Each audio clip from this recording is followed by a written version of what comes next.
La Nochebuena, sentada a la mesa con el brazo roto e incapaz de sostener siquiera un tenedor, observé a mi propia hija sonreír mientras susurraba sin un ápice de vergüenza: «Mi esposo solo te dio la lección que merecías, mamá». Mi yerno, a su lado, soltó una risa fría, la risa de quien cree controlar todo y a todos dentro de esa casa. Menos de una hora después, sonó el timbre. Él fue a abrir, lleno de la misma arrogancia de siempre. Pero tan pronto como vio quién estaba en la puerta, su rostro palideció y sus manos comenzaron a temblar. Pero antes de continuar, asegúrate de estar suscrito al canal y escribe en los comentarios: ¿desde dónde estás viendo este video? Nos encanta saber hasta dónde llegan nuestras historias. El olor a pavo navideño flotaba en el aire como una promesa vacía de felicidad. Era Nochebuena, y la mesa estaba puesta con el mantel blanco bordado que mi madre me dejó de herencia, el mismo que usé en todas las Navidades de los últimos 40 años. Las velas parpadeaban suavemente, reflejándose en las copas de cristal y en los platos de porcelana que mi difunto esposo Gerardo y yo compramos en nuestra luna de miel en Cancún, Quintana Roo. Todo parecía perfecto. Todo, excepto el yeso pesado e incómodo que inmovilizaba mi brazo derecho. Mi nombre es Consuelo, tengo 72 años, y hasta esa noche creía que familia significaba protección, que los lazos de sangre eran sagrados, que una hija jamás sería capaz de destruir a su propia madre. Qué equivocada estaba. Miré mi plato. Vacío, completamente vacío. Frente a mí, el pavo dorado exhalaba su tentador aroma, rodeado de romeritos, tamales, ensalada de manzana y todas las delicias que yo misma había comprado y preparado parcialmente antes del accidente. Pero no podía servirme. Mi mano derecha estaba atrapada en ese tosco yeso, y mi mano izquierda, temblorosa por la edad y el shock, no alcanzaba las bandejas en el centro de la mesa. Ricardo, mi yerno, ocupaba la cabecera, el lugar que siempre fue de Gerardo. Masticaba ruidosamente, metiéndose bocados enormes a la boca, la grasa del pavo escurriendo por su barbilla. Sus ojos pequeños y calculadores me observaban con un brillo de satisfacción que me daba náuseas. «¿No tiene hambre, suegra?», preguntó con la boca llena, una sonrisa maliciosa distorsionando sus labios delgados. «¿O es que le cuesta comer con una sola mano?». Mi hija Marcela, sentada a su lado, soltó una risita ahogada. Llevaba un vestido rojo demasiado ajustado para su edad, el cabello teñido de rubio que comenzaba a mostrar la raíz oscura. No me miraba a los ojos. No me miraba desde que todo sucedió. El accidente. Así lo llamaban. Como si mi brazo se hubiera roto solo. Como si hubiera tropezado y caído por descuido de una anciana chocha. Pero no fue un accidente. Fue hace 3 días. Ricardo había llegado a mi casa sin avisar, como siempre hacía últimamente. Desde que Gerardo murió, hace 2 años, él y Marcela venían a visitarme con una frecuencia sospechosa. Al principio, me alegraba. Pensaba que estaban preocupados por mí, que querían hacerme compañía. Qué tonta fui. Las visitas siempre terminaban de la misma manera, con Ricardo hablando sobre lo grande que era esta casa para una mujer sola, lo peligroso que sería que yo siguiera viviendo aquí, lo maravillosos que eran los asilos donde tendría compañía y cuidados médicos. «Usted debe pensar en el futuro», decía, con ese tono de voz ensayado que usaba para sonar preocupado. «Si algo le sucede, ¿quién va a auxiliarla? Marcela y yo trabajamos todo el día. No podemos venir corriendo aquí a cada momento». Yo siempre respondía lo mismo. Esta casa era mi hogar. Aquí crié a mi hija. Aquí viví 45 años con Gerardo. Aquí estaban todos mis recuerdos, mis muebles, mi jardín de rosas que cuidaba todos los días. No me iría a ninguna parte. Pero hace 3 días, Ricardo perdió la paciencia. Llegó con una carpeta llena de papeles. Contratos, poderes, documentos que no entendía bien. Dijo que era para simplificar las cosas, para protegerla de estafadores. Solo tenía que firmar aquí, aquí y aquí, y él se encargaría de todo. Pedí ver los papeles con calma. Dije que se los mostraría a mi abogado primero. Fue entonces cuando sus ojos cambiaron. Ese brillo de falsa simpatía desapareció, reemplazado por algo frío y cruel. «Escúcheme bien, vieja», me siseó, acercándose a mí. «Usted va a firmar estos papeles. Va a pasar esta casa a nombre de Marcela. Va a dejar el drama y va a entender de una vez por todas que usted ya no manda en nada». Retrocedí instintivamente. Mi corazón se disparó. Yo conocía a hombres así. Gerardo me había advertido sobre Ricardo desde el principio. «Ese muchacho tiene avaricia», me decía. «Cuidado con él, Consuelo». Pero Marcela estaba enamorada. Y yo, como toda madre, cedí. Dejé que se casaran. Ayudé a pagar la boda, el enganche de su departamento, las cuentas cuando Ricardo perdió su tercer empleo. Siempre pensé que estaba invirtiendo en la felicidad de mi hija. Esa tarde, cuando me negué a firmar, Ricardo se abalanzó. No hubo advertencia, no hubo vacilación. Simplemente me empujó con toda su fuerza contra el marco de la puerta de la cocina. Escuché el crujido antes de sentir el dolor. Un sonido seco, horrible, como una rama rompiéndose. Mi brazo derecho, que levanté instintivamente para protegerme, recibió todo el impacto. El dolor fue tan intenso que por un momento no pude ni gritar. Solo me deslicé por la pared hasta el suelo, sosteniendo el brazo deformado contra mi pecho. Marcela estaba en la sala. Ella vio.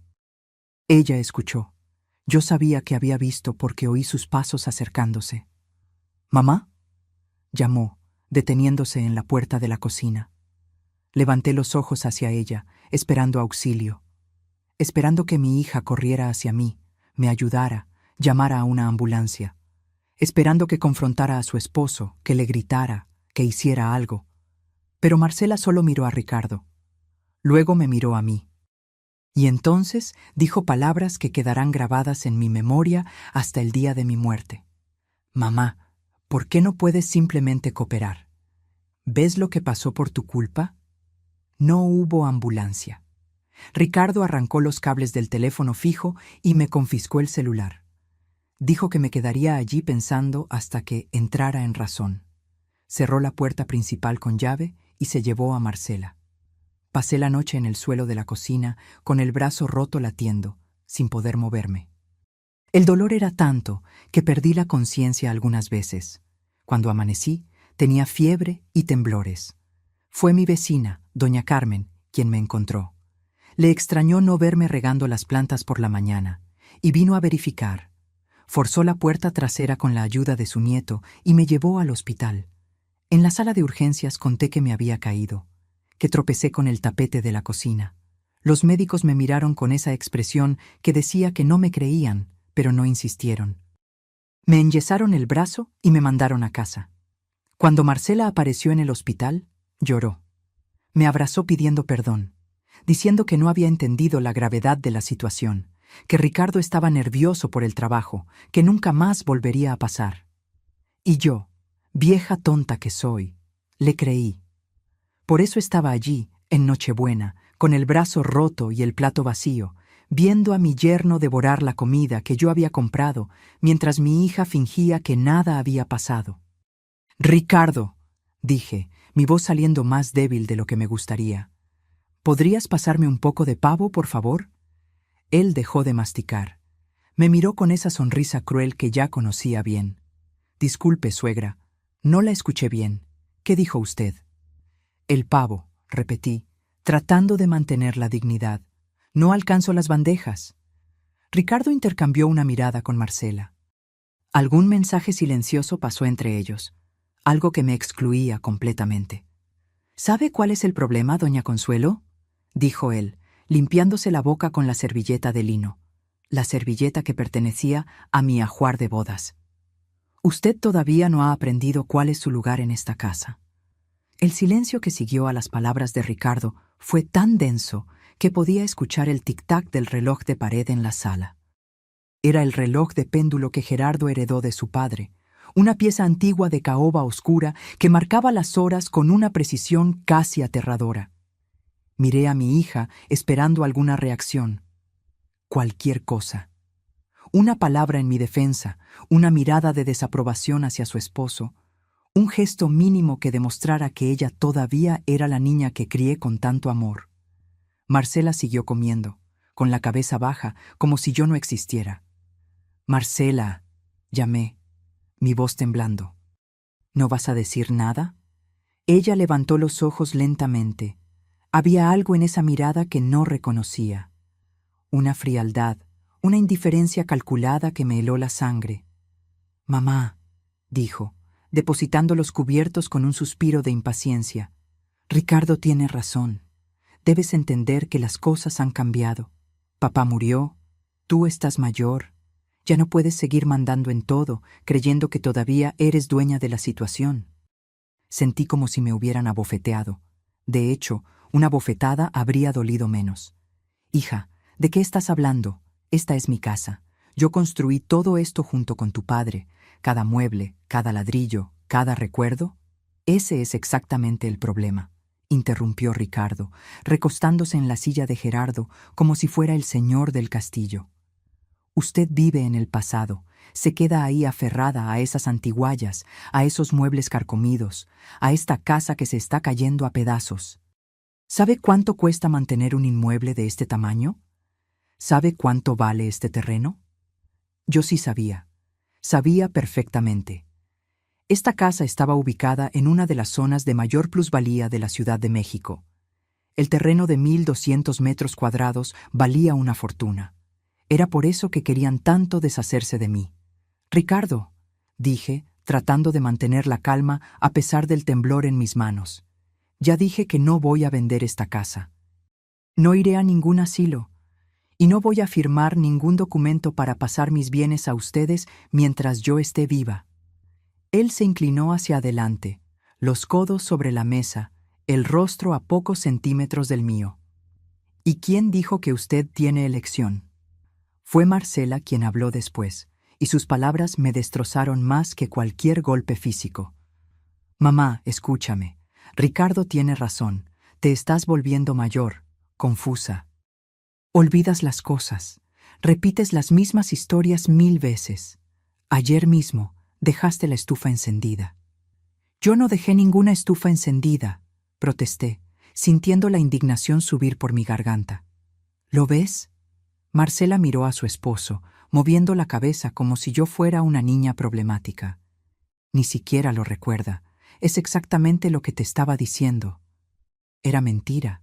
Todo era mentira. Nunca había dejado la estufa encendida en mi vida. Pero me di cuenta, en ese momento, de lo que estaban haciendo. Estaban construyendo un caso, plantando semillas de duda, preparando el terreno para el siguiente paso: interdicción judicial. Eso era lo que querían. Declararían que yo era incapaz de cuidar de mí misma, de administrar mis bienes. Marcela se convertiría en mi tutora legal, y entonces podría hacer lo que quisiera con todo lo que Gerardo y yo construimos a lo largo de toda una vida. «Marcela», dije, mi voz más firme ahora, fortalecida por la rabia que comenzaba a reemplazar al miedo.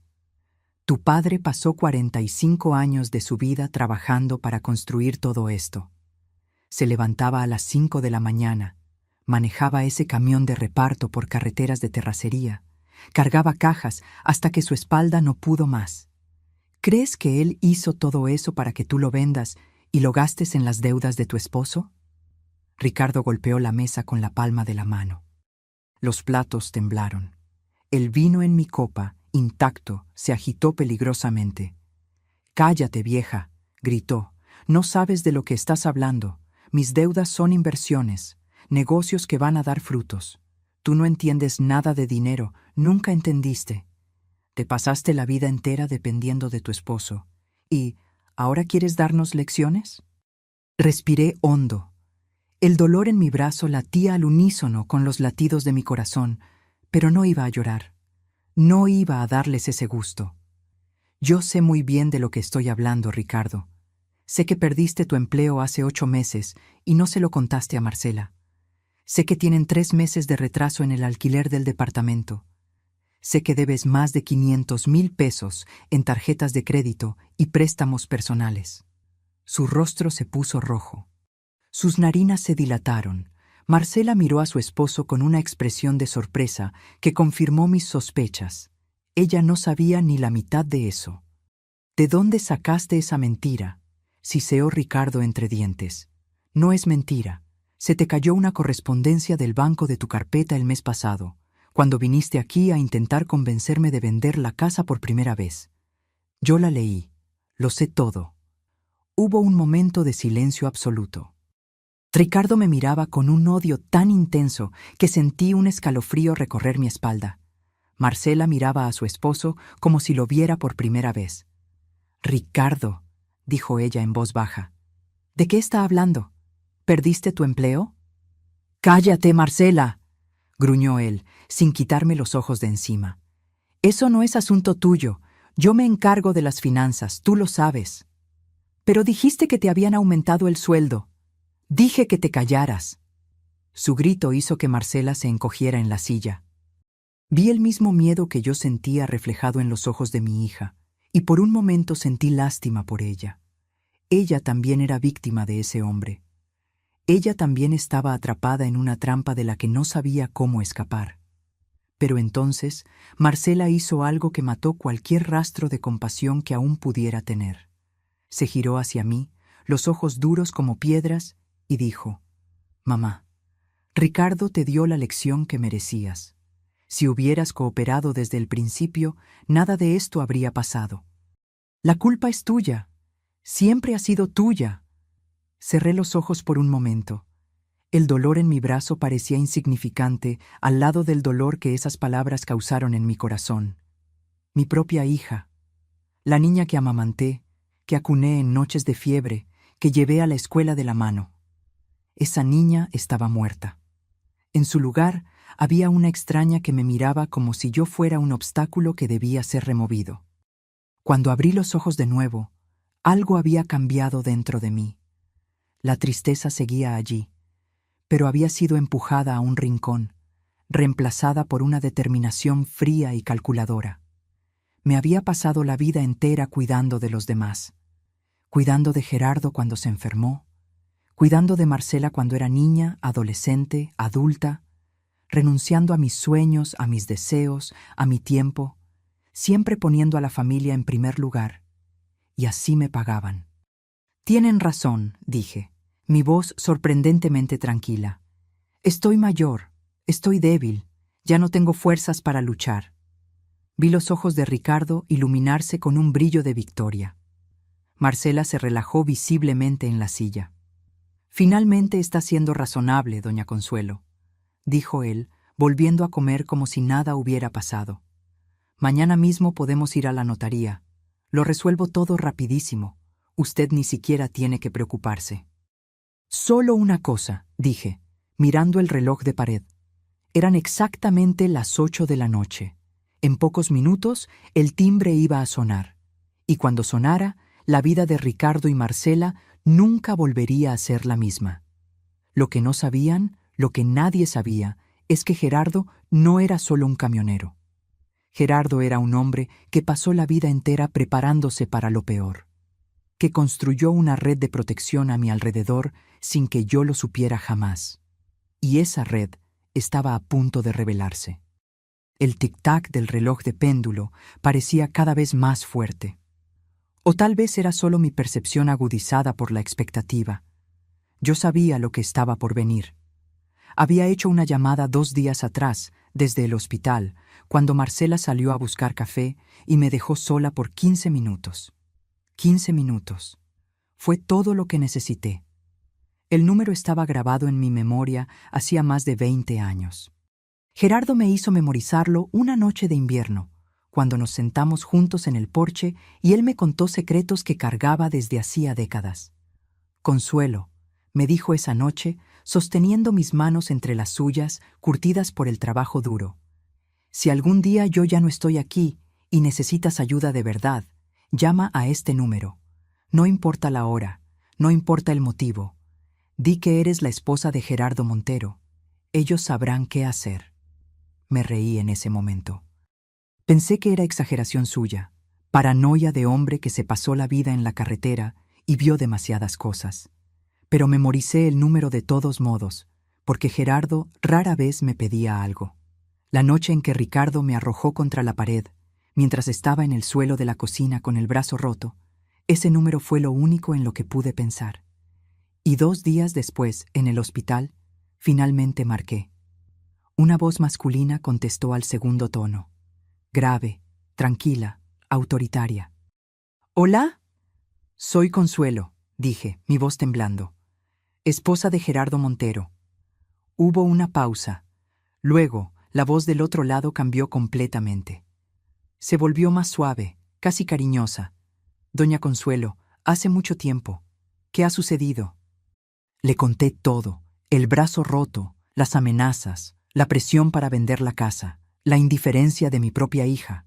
Hablé sin parar durante 10 minutos, las palabras brotando como agua de una presa rota. Cuando terminé, él solo dijo, «¿Está en el Hospital General?» «Sí. Voy a enviar a alguien ahí ahora mismo.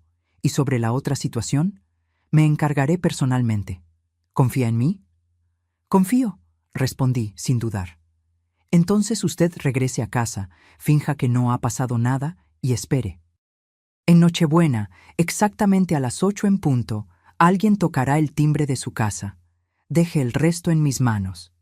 Y así fue como me encontré allí, sentada a la mesa de mi propia casa con el plato vacío, viendo a mi yerno atiborrarse, mientras mi hija fingía que todo era normal. 8:02. El reloj dio 2 campanadas. El timbre sonó. El sonido resonó por el pasillo como un trueno en cielo despejado. Ricardo dejó de masticar, el tenedor suspendido en el aire. Marcela miró hacia la puerta con una expresión de confusión. «¿Quién será a estas horas?», preguntó. «No sé», dije, tratando de ocultar la ansiedad en mi voz. «Ve a abrir, Ricardo». Él me lanzó una mirada desconfiada, pero se levantó de la silla, limpiándose las manos con la servilleta. Caminó hacia la puerta principal con pasos pesados, claramente irritado por la interrupción. Escuché la puerta abrirse. Después, silencio. Un silencio demasiado largo. «¿Ricardo?», llamó Marcela, levantándose también. «¿Quién es?». Caminó hacia el pasillo y yo la seguí con los ojos. Desde mi lugar en la mesa del comedor podía ver parcialmente la puerta de entrada. Podía ver la espalda de Ricardo completamente inmóvil. Y podía ver lo que había del otro lado. 2 hombres enormes, vestidos de negro, con postura militar. Y entre ellos, un hombre más bajo, de cabello canoso, vistiendo un traje impecable a pesar de ser Nochebuena. Reconocí a ese hombre de inmediato. Su rostro estaba en todos los periódicos, en todos los reportajes de televisión. Era el hombre más poderoso del Estado, el hombre que controlaba la policía, la justicia, la política, el hombre que, según decían, había construido su imperio sobre favores y lealtades inquebrantables. El magistrado Alberto Ruiz, presidente del Tribunal Superior de Justicia, y estaba en la puerta de mi casa. «Buenas noches», dijo, su voz grave llenando el pasillo. «Me gustaría hablar con doña Consuelo». Ricardo no podía moverse. Sus piernas parecían clavadas al suelo.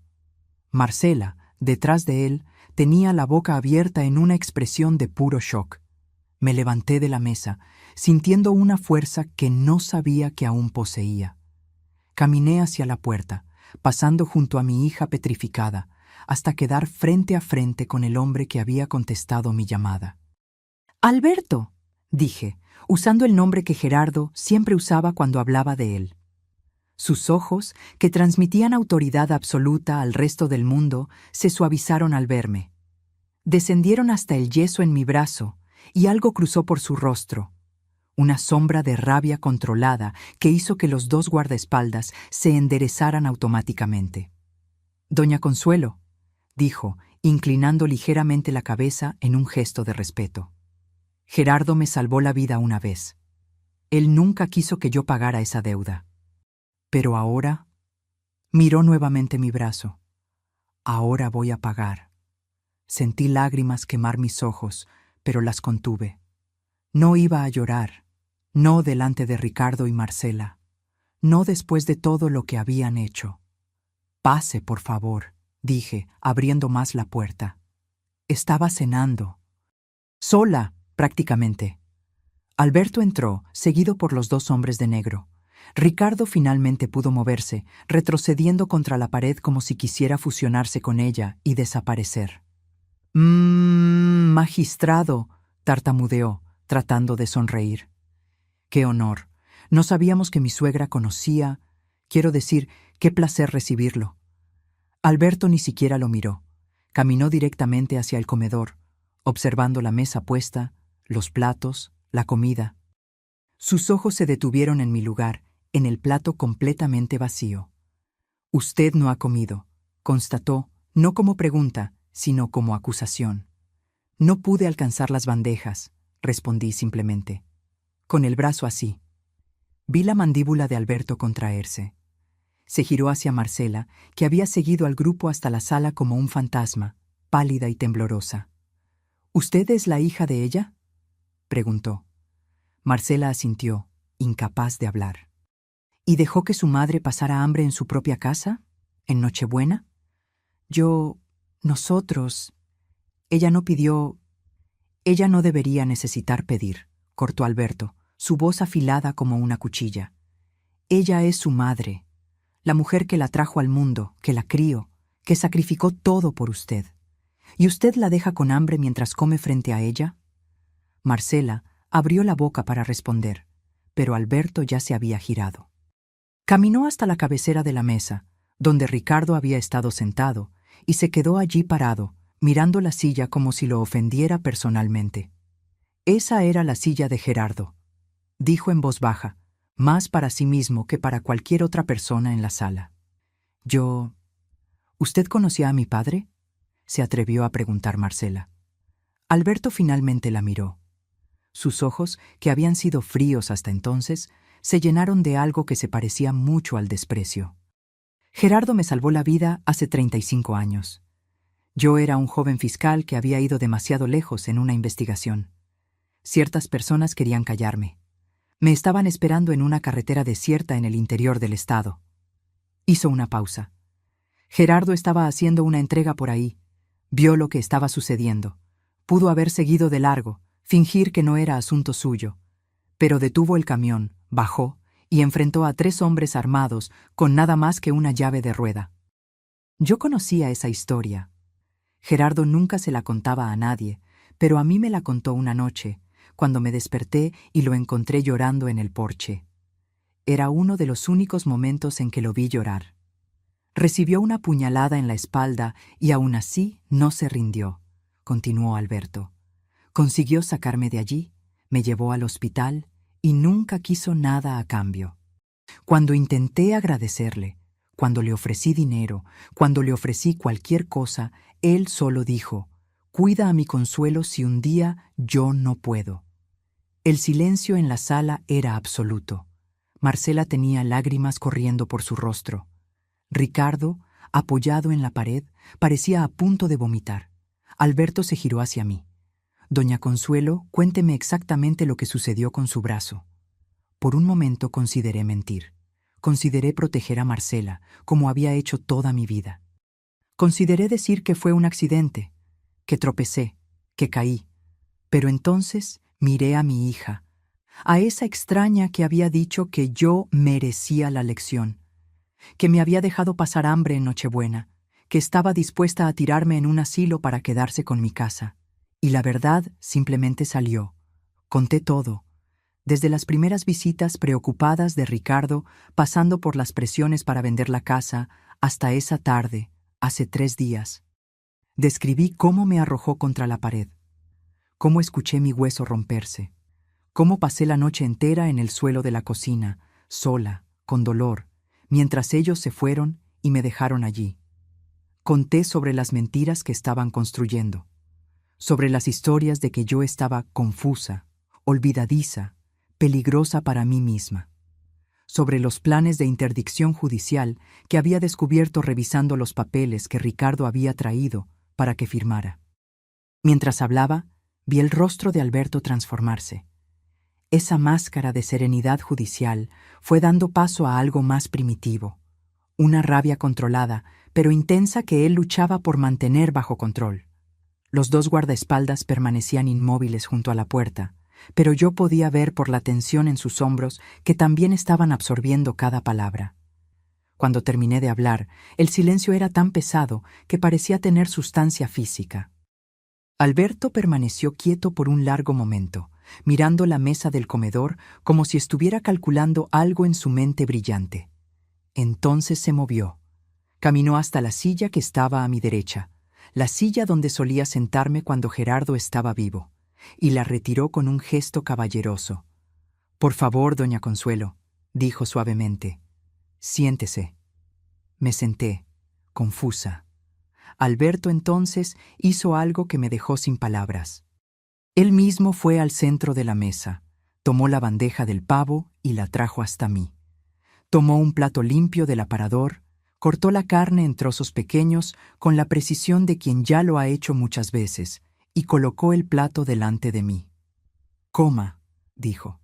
«Usted necesita alimentarse». Sentí que las lágrimas que había contenido toda la noche finalmente escapaban. Allí estaba el hombre más poderoso del estado, sirviendo comida a una anciana con el brazo roto, mientras mi propia hija no había movido un dedo para ayudarme. Tomé el tenedor con la mano izquierda, torpemente, y comencé a comer. El pavo estaba frío, pero era la mejor comida que había probado en días. Cada bocado parecía restaurar algo dentro de mí que creía perdido para siempre. Alberto esperó pacientemente hasta que terminé. Luego se giró hacia Ricardo, que todavía estaba pegado a la pared como si esperara que ella pudiera tragarlo. «Usted», dijo, y la palabra sonó como un veredicto de muerte. «Venga aquí». Ricardo obedeció, arrastrando los pies como un condenado caminando hacia la horca. Se detuvo a unos metros de Alberto, evitando mirar a los ojos del magistrado.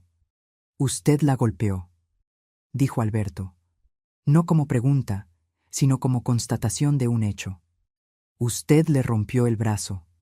Usted la dejó en el suelo de la cocina toda la noche, y ahora se sienta en la silla del hombre que me salvó la vida y se come su comida mientras ella pasa hambre».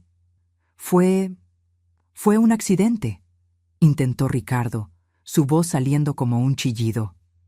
«Ella se cayó, lo juro. Yo nunca... No me mienta». Las palabras de Alberto cortaron el aire como una cuchilla. Ricardo se encogió, toda esa arrogancia de antes completamente evaporada. «Ya mandé a mis hombres a verificar algunas cosas mientras veníamos hacia acá», continuó Alberto, caminando lentamente alrededor de Ricardo como un tiburón rodeando a su presa. «Cosas interesantes sobre usted, Ricardo, sobre sus deudas, sobre los contratos sobrevalorados en el ayuntamiento que usted ayudó a aprobar, sobre el dinero que desapareció del fondo de mantenimiento de los edificios públicos». El rostro de Ricardo perdió todo color. Se puso tan pálido que pensé que se iba a desmayar. No sé de lo que está hablando», tartamudeó. «Sí lo sabe. Y sabe también que con una palabra mía usted no solo pierde el empleo que ya perdió hace 8 meses, sino que va a responder penalmente por todo eso. Peculado, fraude, asociación delictuosa, sin contar la agresión contra doña Consuelo, que está muy bien documentada en su expediente médico». Alberto se detuvo justo frente a Ricardo, tan cerca que sus rostros estaban a centímetros de distancia. «¿Tiene usted alguna idea de lo que le hacen a hombres como usted en la cárcel? ¿Hombres que golpean a ancianas?» Ricardo comenzó a temblar. Sus piernas cedieron y cayó de rodillas sobre el tapete persa que mi madre me había dado al casarme. Comenzó a llorar, un llanto feo y patético, con moco escurriendo por su nariz. «Por favor», suplicó, juntando las manos como si estuviera rezando. «Por favor, hago lo que sea, firmo lo que sea. Yo no sabía que la vieja, que doña Consuelo era importante.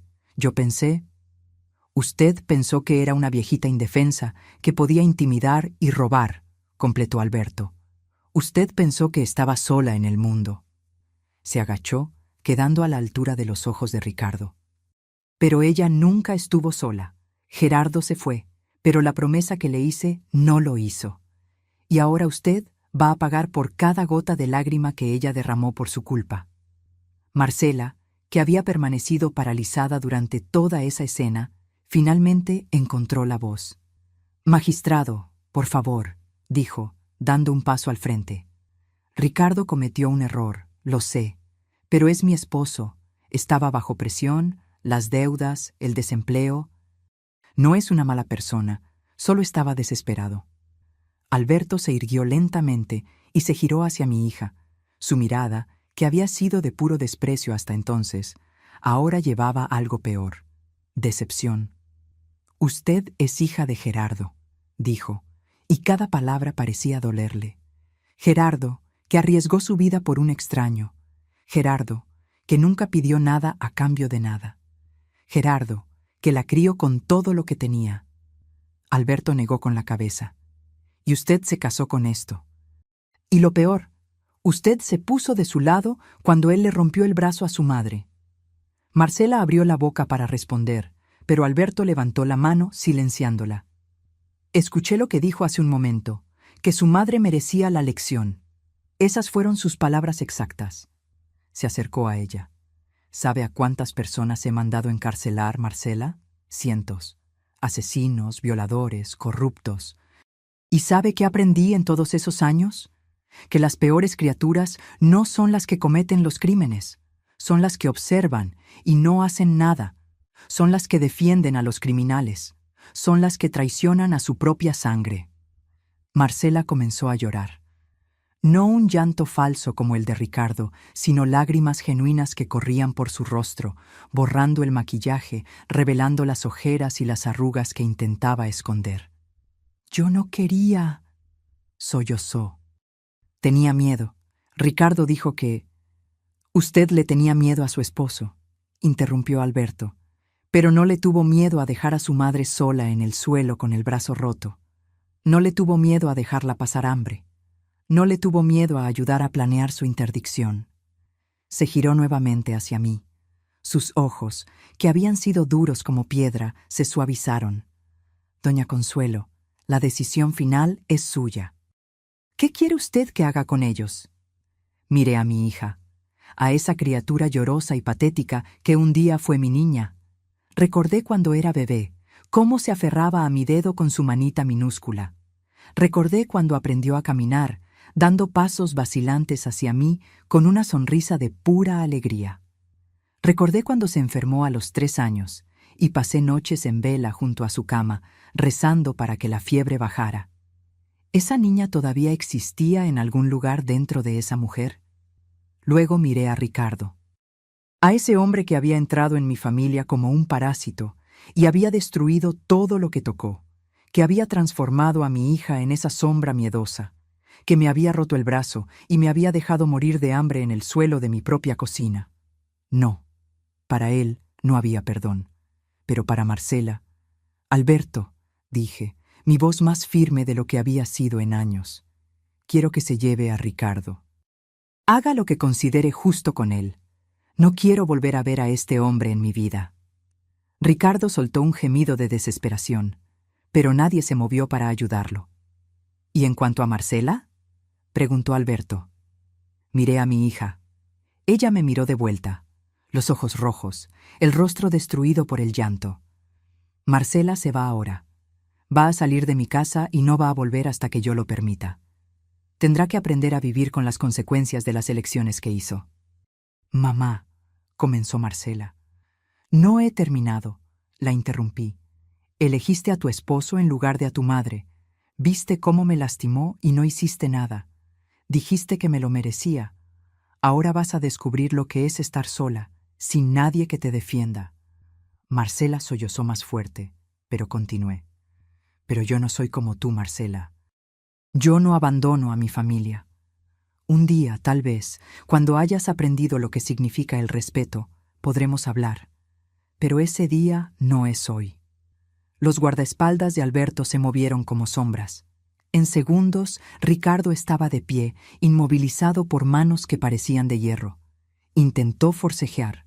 Gritó que conocía sus derechos, que aquello era ilegal, que iba a demandar a todos. Alberto ni siquiera se dignó a responder. Solo hizo un gesto con la cabeza, y los hombres arrastraron a Ricardo fuera de la sala. Escuché sus gritos resonando por el pasillo, luego por el porche, y finalmente perdiéndose en la noche cuando una puerta de coche se cerró. Marcela se quedó allí, parada en medio de mi comedor, como una estatua de sal. Me miraba con una expresión que nunca había visto en su rostro antes. No era rabia ni desafío, era algo más profundo. Era el tardío reconocimiento de que había perdido algo precioso, algo que tal vez nunca podría recuperar. «Mamá», dijo, la voz tan débil que apenas podía escucharla. «Perdóname, por favor». Cerré los ojos por un momento. ¿Cuántas veces había soñado con escuchar esas palabras? ¿Cuántas noches había pasado despierta, imaginando el momento en que Marcela finalmente vería la verdad? Pero ahora que el momento había llegado, sentía solo cansancio. Un cansancio profundo, que iba más allá de los huesos, más allá del dolor en mi brazo roto. Era el cansancio de una vida entera tratando de ser lo suficientemente buena para personas que nunca me valoraron. «Marcela», dije, abriendo los ojos de nuevo. «¿Sabes qué es lo peor de todo esto?» Ella negó con la cabeza, muda. «Lo peor no es el brazo roto, los huesos sanan.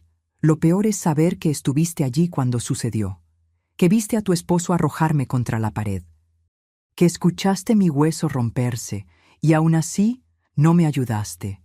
«Le tenía miedo a él», susurró Marcela. «No entiendes cómo es, mamá. Cuando se pone nervioso...» «Yo entiendo perfectamente», la interrumpí. «Entiendo que elegiste tu miedo en lugar de a mí. Entiendo que cuando llegó el momento de decidir, decidiste protegerte. ¿Y sabes algo? Eso incluso podría perdonarlo. El miedo es algo poderoso». Hice una pausa, dejando que las palabras se asentaran. «Lo que no puedo perdonar es lo que dijiste después, que me lo merecía, que fue una lección. Eso no fue miedo, Marcela. Eso fue crueldad». Marcela comenzó a sollozar de nuevo, el cuerpo entero temblando. Cayó de rodillas en el mismo lugar donde Ricardo había suplicado minutos antes. «No quise decir eso», lloró. «Estaba repitiendo lo que Ricardo siempre decía. Él me convenció de que tú estabas equivocada, que estabas impidiendo que tuviéramos una vida mejor. Y le creíste», completé. «Le creíste que tu madre, que pasó la vida entera trabajando para darte todo lo que necesitabas, estaba equivocada. Le creíste a un hombre que conoces hace 10 años en lugar de a una mujer que te conoce desde antes de que nacieras». Alberto permaneció en silencio, observando la escena con una expresión ilegible. Yo sabía que me estaba dando espacio, dejando que yo manejara ese momento a mi manera. «Marcela», dije, levantándome de la silla con cierta dificultad. «Vete ahora, toma tus cosas y vete». «¿A dónde?», preguntó desesperada. «No tengo a dónde ir. El departamento está a nombre de Ricardo. Si lo arrestan...». «Ese es tu problema ahora», respondí, sintiendo mi corazón encogerse a pesar de las duras palabras. «Eres adulta, tienes título, tienes capacidad para trabajar, encontrarás la manera, así como yo la encontré cuando tu padre murió y ustedes comenzaron a tratarme como un estorbo». «Mamá, por favor». «Alberto», dije, girándome hacia el magistrado, «¿podría pedirle a uno de sus hombres que acompañe a mi hija mientras recoge sus cosas? Quiero asegurarme de que no se lleve nada que no sea suyo». Alberto asintió. Uno de los guardaespaldas que se había quedado afuera entró silenciosamente y se apostó junto a la puerta de la sala, esperando. Marcela se levantó del suelo, limpiándose el rostro con las manos. Sus ojos estaban hinchados, el vestido rojo arrugado y manchado de lágrimas. Ya no parecía la mujer arrogante que me había llamado carga horas antes. Parecía una niña perdida. Por un momento, casi cedí. Casi abrí los brazos y la acogí como había hecho tantas veces antes, cuando se equivocaba y venía llorando a pedir perdón. Casi dije que todo estaba bien, que lo superaríamos juntas. Pero entonces miré mi brazo enyesado. Sentí el dolor sordo que aún latía bajo el yeso. Recordé las horas que pasé en el suelo de la cocina, sola, abandonada. No, esta vez no. Vete, Marcela, dije, mi voz firme a pesar del nudo en mi garganta.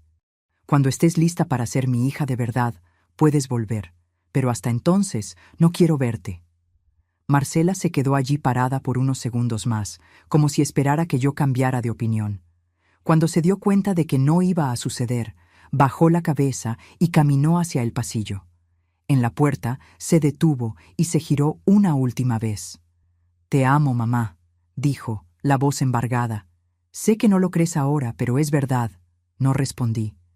Solo la observé desaparecer por el pasillo, seguida por el guardaespaldas silencioso.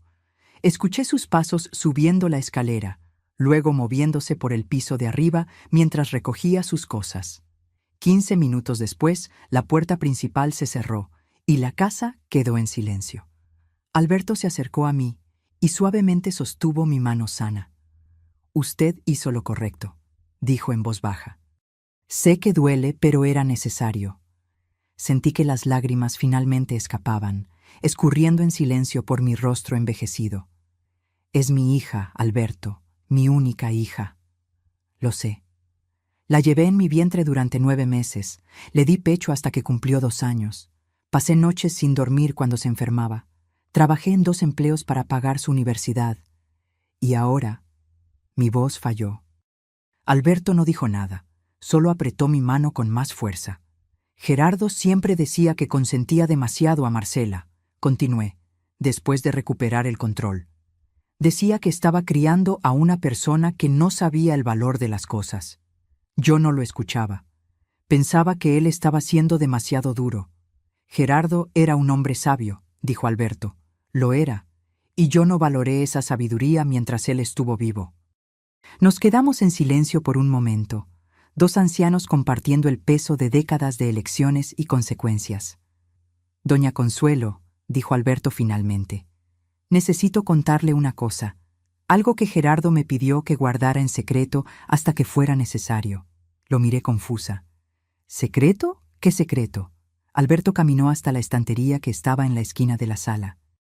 Era una estantería antigua, de caoba oscura, que Gerardo había construido con sus propias manos cuando nos casamos.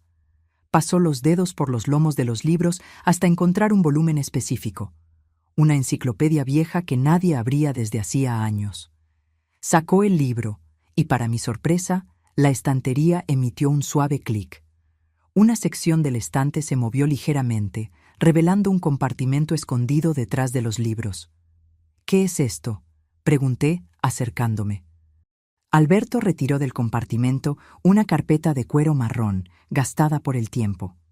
Había una etiqueta al frente, escrita a mano con la caligrafía inconfundible de Gerardo. «Para mi consuelo».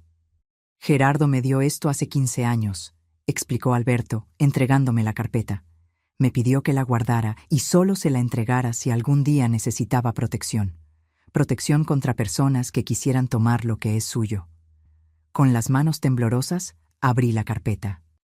Lo que encontré dentro de esa carpeta cambió completamente mi comprensión de quién había sido mi esposo y del legado que me había dejado. Lo primero que vi fue una carta, escrita con la pulcra caligrafía de Gerardo. Las letras eran un poco temblorosas, indicando que la había escrito cuando ya estaba mayor, tal vez en sus últimos años de vida. «Mi querida Consuelo», comenzaba la carta, «si estás leyendo esto, significa que yo ya partí y que alguien está tratando de hacerte daño.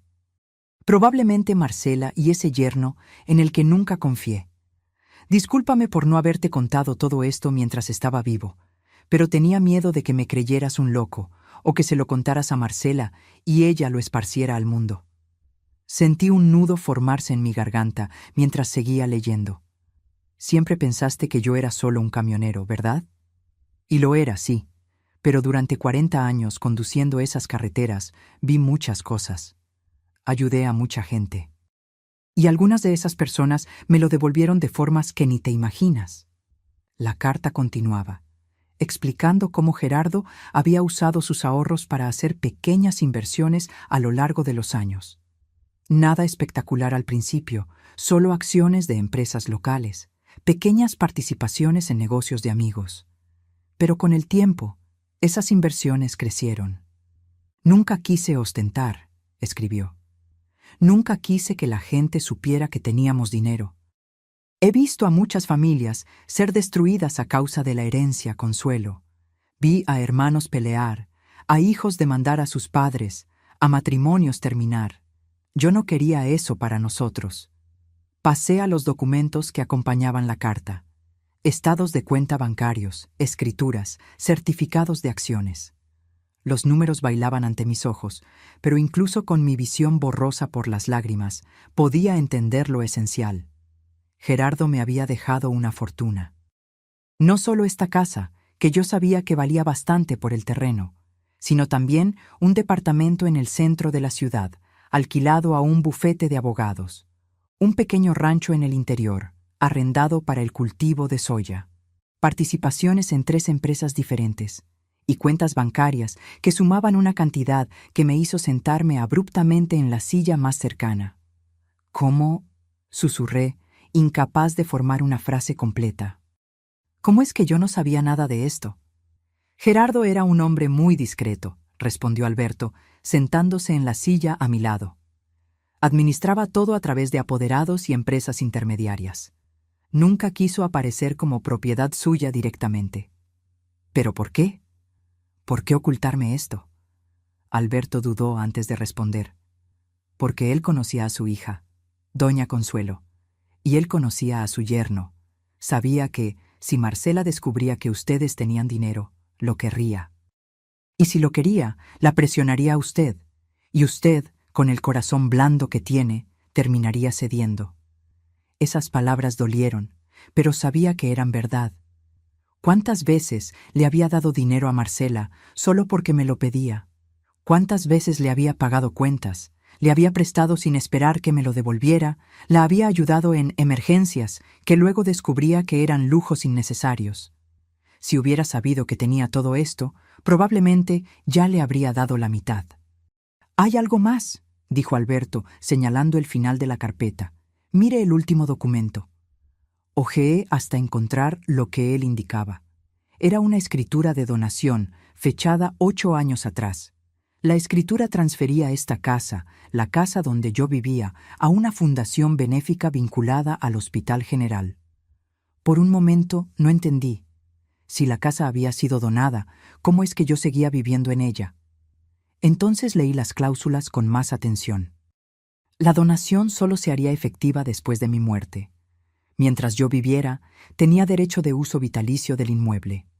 Nadie podía sacarme de aquí, nadie podía venderla, nadie podía hacer nada con esta propiedad mientras yo respirara. Gerardo hizo esto a propósito, explicó Alberto. Él sabía que la mayor arma de Marcela y Ricardo sería la amenaza de interdicción. Si lograban declararla incapaz, podrían tomar el control de sus bienes y vender todo. Pero con esta escritura de donación condicionada, la casa está protegida. Incluso si alguien logra interdictarla, no puede tocar la propiedad. Cerré los ojos, sintiendo las lágrimas escurrir libremente ahora. Gerardo, mi Gerardo. Incluso después de muerto, todavía me estaba protegiendo. Todavía estaba un paso por delante de quienes querían hacerme daño. Hay una cosa más que necesito contarle, dijo Alberto, su voz más seria ahora. ¿Sobre Ricardo? Abrí los ojos y lo miré. Mis hombres encontraron algunas cosas interesantes cuando comenzaron a investigar a su yerno. Cosas que van más allá de las deudas y los contratos fraudulentos. Hizo una pausa, como si estuviera eligiendo las palabras con cuidado. Ricardo estaba involucrado con prestamistas. Gente peligrosa, doña Consuelo. Gente que no juega cuando el dinero se atrasa. Debía más de 2 millones de pesos a esas personas. Sentí mi estómago hundirse. ¿2 millones? Y se estaba quedando sin opciones. Los prestamistas ya le habían dado un ultimátum. O pagaba antes de fin de mes, o iban a cobrar de otras formas. Alberto me miró directamente a los ojos. Es por eso que estaba tan desesperado por conseguir su casa. No era solo avaricia. Era supervivencia. Él pretendía vender todo lo que usted tenía y huir del país antes de que esas personas vinieran por él. La magnitud de lo que Ricardo había planeado comenzó a revelarse en toda su horrible claridad. No se trataba solo de mandarme a un asilo y quedarse con mis bienes. Se trataba de liquidar todo a toda prisa, tomar el dinero y desaparecer. Y yo, vieja y sola en un asilo de mala calidad, sería dejada atrás, sin nada, sin nadie. ¿Y Marcela?, pregunté, casi con miedo de la respuesta. ¿Ella sabía de todo esto? Alberto negó con la cabeza. No estamos seguros. Pero por las conversaciones que interceptamos, parece que ella no sabía la extensión de las deudas ni los planes de fuga. Ricardo la manipulaba tanto como la manipulaba a usted. Le contaba verdades a medias. La hacía creer que usted estaba siendo difícil sin motivo. No sé por qué, pero esa información me trajo un pequeño alivio. No absolvía a Marcela de sus elecciones, pero al menos significaba que no era completamente mala, solo débil. Débil y fácilmente manipulable, como Gerardo siempre dijo. ¿Qué va a pasar con él ahora?, pregunté. Ricardo responderá por agresión, intento de fraude y peculado. Dependiendo de lo que encontremos en la investigación, puede que pase varios años en la cárcel. Alberto hizo una pausa. Y los prestamistas probablemente descubrirán dónde está. En la cárcel o fuera de ella, la deuda no desaparece. Debería sentir satisfacción con eso. Justicia, venganza, lo que fuera. Pero todo lo que sentía era un cansancio inmenso, una tristeza que iba más allá de mi brazo roto, más allá de la traición de mi hija, más allá de todo. Alberto, dije en voz baja, ¿puede hacerme un favor? Lo que sea, doña Consuelo. ¿Me deja sola ahora? Necesito pensar, procesar todo esto. Él asintió, levantándose. Claro. Dejaré a uno de mis hombres afuera, solo por precaución. Si necesita algo, solo llame. Lo acompañé hasta la puerta. Antes de salir, se giró una última vez. Doña Consuelo, Gerardo tenía razón sobre usted. Usted es más fuerte de lo que parece, y merece mucho más de lo que ha recibido. Después de que se fue, volví a la sala. La mesa todavía estaba puesta, los restos del pavo frío en el centro, los platos usados en los lugares donde Ricardo y Marcela se habían sentado. Me senté en mi lugar, el lugar que era mío hacía 45 años, y miré alrededor. Las paredes cubiertas de fotografías, el aparador con la vajilla de bodas, el reloj de péndulo que marcaba los segundos con precisión inquebrantable. Esta era mi casa, mi vida, mi historia. Y nadie iba a quitarme eso. Los meses que siguieron a esa Nochebuena fueron de reconstrucción. No solo de mi brazo, que sanó lentamente bajo el yeso y luego necesitó fisioterapia, sino de toda mi vida. Con la ayuda de Alberto y los abogados que él me recomendó, logré organizar el desorden financiero que Ricardo había dejado atrás. Descubrí que había intentado obtener préstamos usando mi nombre como aval, pero como los documentos nunca fueron firmados por mí de verdad, logramos anular todo. El juicio de Ricardo fue rápido y sin sorpresas. Con las pruebas que los investigadores de Alberto habían reunido, además de mi testimonio y el informe médico de mi brazo roto, fue condenado a 6 años de prisión. Supe después que, en la cárcel, tuvo algunos problemas con otros reclusos. Parece que los prestamistas tenían brazos largos, incluso tras las rejas. No sentí lástima. Tal vez debería, pero no podía. Ese hombre me había lastimado de formas que iban mucho más allá del brazo roto. Me había hecho dudar del amor de mi propia hija. Había transformado mi casa en un campo de batalla. Me había hecho sentir, por primera vez en la vida, que yo era un estorbo, una carga, una inconveniencia. En cuanto a Marcela, las cosas fueron más complicadas. En los primeros meses, intentó contactarme varias veces. Llamaba al teléfono fijo, que yo dejaba en el buzón de voz. Enviaba cartas, que yo leía pero no respondía. Apareció en la puerta de casa 2 veces, pero no abrí. No fue fácil. Cada vez que escuchaba su voz en el contestador automático, Cada vez que reconocía la caligrafía en el sobre, mi corazón se encogía. Era mi hija, mi única hija. El instinto de madre me gritaba que perdonara, que abriera los brazos, que fingiera que nada había pasado. Pero no podía, todavía no, porque perdonar sin que ella entendiera de verdad lo que había hecho sería simplemente repetir el ciclo. Sería ponerme nuevamente en la posición de tapete, de persona que acepta cualquier cosa a cambio de migajas de afecto. Y yo ya había hecho eso por demasiado tiempo. El cambio comenzó a suceder después de unos 5 meses. Los mensajes de Marcela fueron cambiando de tono. Al principio estaban llenos de disculpas vacías y justificaciones. Estaba confundida. Ricardo me manipuló. Tú no entiendes la presión que estaba sintiendo. Siempre echando la culpa a alguna cosa externa, nunca asumiendo verdaderamente la responsabilidad. Pero poco a poco, los mensajes se fueron volviendo diferentes. Una carta en particular me marcó. Llegó un día de lluvia, casi 6 meses después de esa Nochebuena. Yo estaba en el porche, tomando café y mirando el jardín de rosas que Gerardo había plantado, cuando doña Carmen, mi vecina, me trajo el sobre. «Le llegó esto a usted, doña Consuelo», dijo, con esa mirada curiosa que siempre tenía cuando el asunto involucraba a mi hija.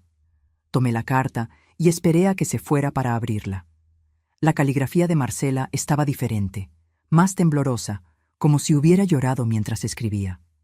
«Mamá, sé que probablemente no vas a leer esto, así como no leíste las otras cartas. Pero necesito escribir, aunque sea solo para mí misma. Estos meses lejos de ti han sido los peores de mi vida. No por el dinero, o por el departamento que perdí, o por las dificultades que estoy pasando. Han sido los peores porque, por primera vez, tuve que mirarme a mí misma de verdad, sin Ricardo para decirme qué pensar, sin excusas detrás de las cuales esconderme. Y lo que vi fue horrible. Vi a una mujer que dejó a su propia madre en el suelo con el brazo roto. Una mujer que se puso del lado de su esposo cuando él te lastimó. Una mujer que dijo que te lo merecías. ¿Cómo pude hacer eso, mamá? ¿Cómo me convertí en esa persona? Estoy yendo a terapia ahora. No tengo dinero, pero conseguí un lugar en un centro comunitario de apoyo psicológico gratuito. La psicóloga me está ayudando a entender cómo fui moldeada por Ricardo a lo largo de los años. Cómo me fue aislando, haciéndome dudar de mí misma, convenciéndome de que tú eras el problema. Pero ¿sabes lo que me dijo que más me dolió? Me dijo que la manipulación de Ricardo solo funcionó porque yo lo permití, porque era más fácil creerle a él que enfrentar la verdad, porque fui cobarde. Ella tiene razón. Fui cobarde, mamá. Fui cobarde cuando lo vi empujarte y no hice nada. Fui cobarde cuando te dejé sola en el suelo. Fui cobarde cuando repetí sus palabras como si fueran mías. No te estoy pidiendo perdón. Todavía no. No lo merezco. Solo te estoy contando esto porque necesitas saber que finalmente lo entendí. No con la cabeza, que es fácil. Lo entendí con el corazón. Te lastimé. Elegí mal. Y pasaré el resto de mi vida tratando de ser una mejor persona. Si algún día quieres verme de nuevo, estaré esperando. Con amor, aunque no lo creas, Marcela. Leí la carta 3 veces. En la tercera, estaba llorando tanto que apenas podía distinguir las letras.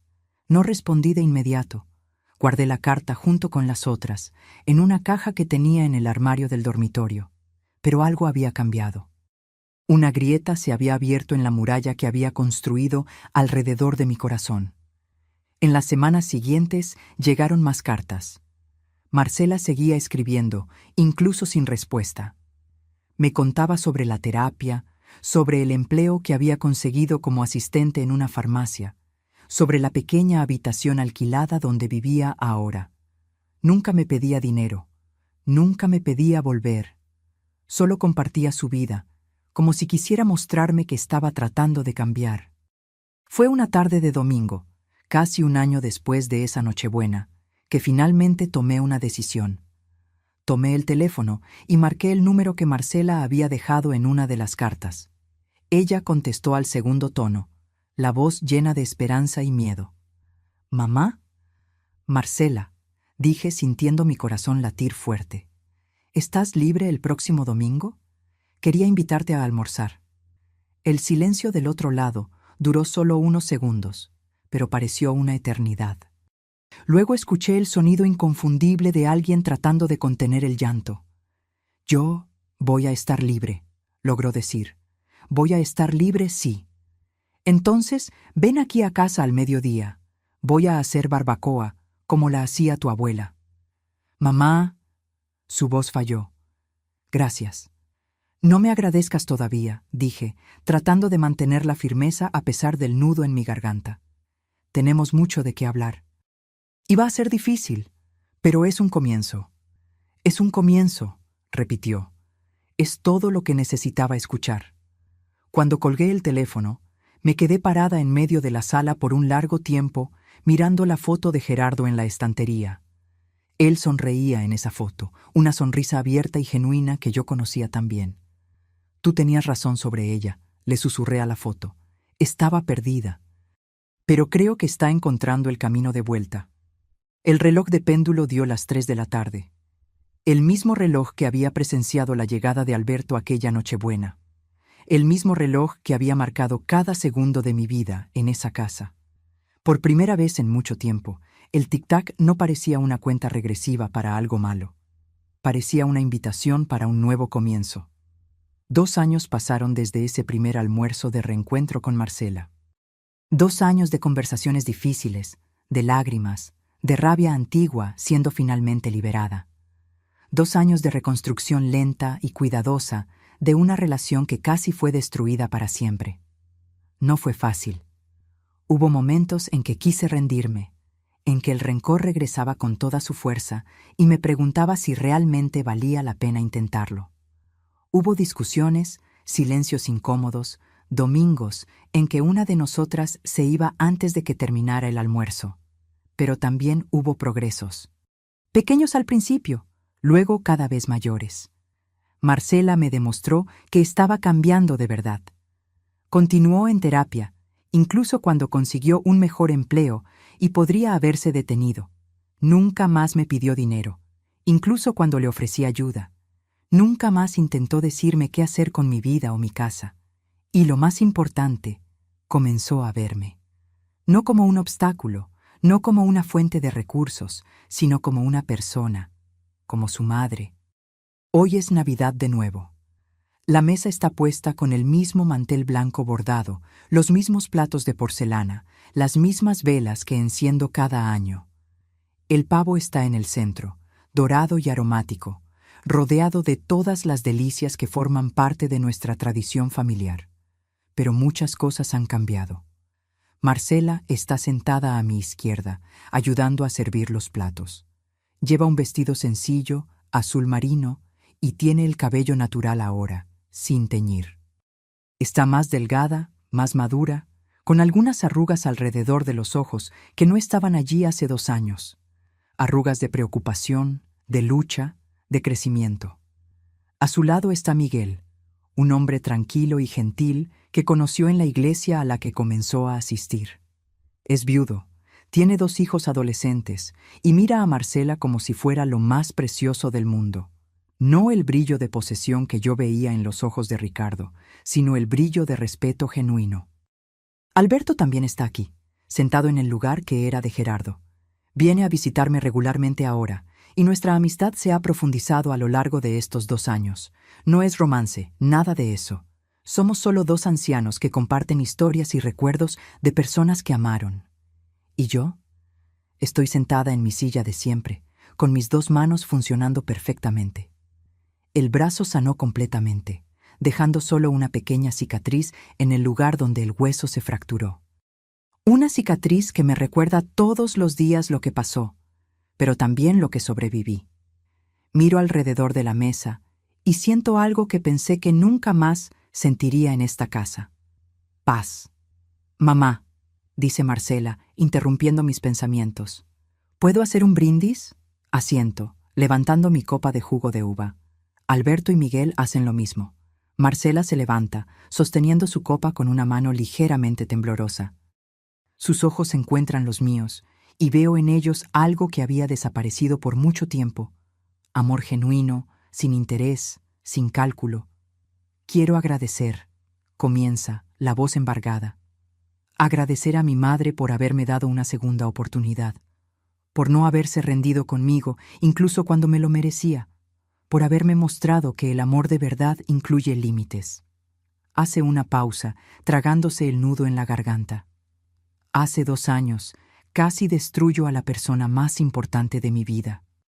Casi pierdo a mi madre porque fui débil, porque fui cobarde, porque dejé que un mal hombre me convenciera de que ella era el problema. He cargado ese peso todos los días desde entonces, y seguiré cargándolo, porque eso es lo que me recuerda que nunca más debo cometer el mismo error. Una lágrima se desliza por su rostro, pero ella no deja de hablar. Mamá, me enseñaste la lección más importante de mi vida. Me enseñaste que se cosecha lo que se siembra. Que las elecciones tienen consecuencias, y que pedir perdón no es suficiente.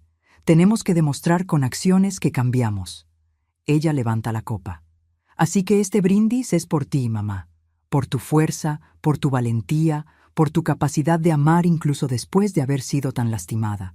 Te amo, y pasaré el resto de mi vida tratando de merecer ese amor. Todos levantamos las copas.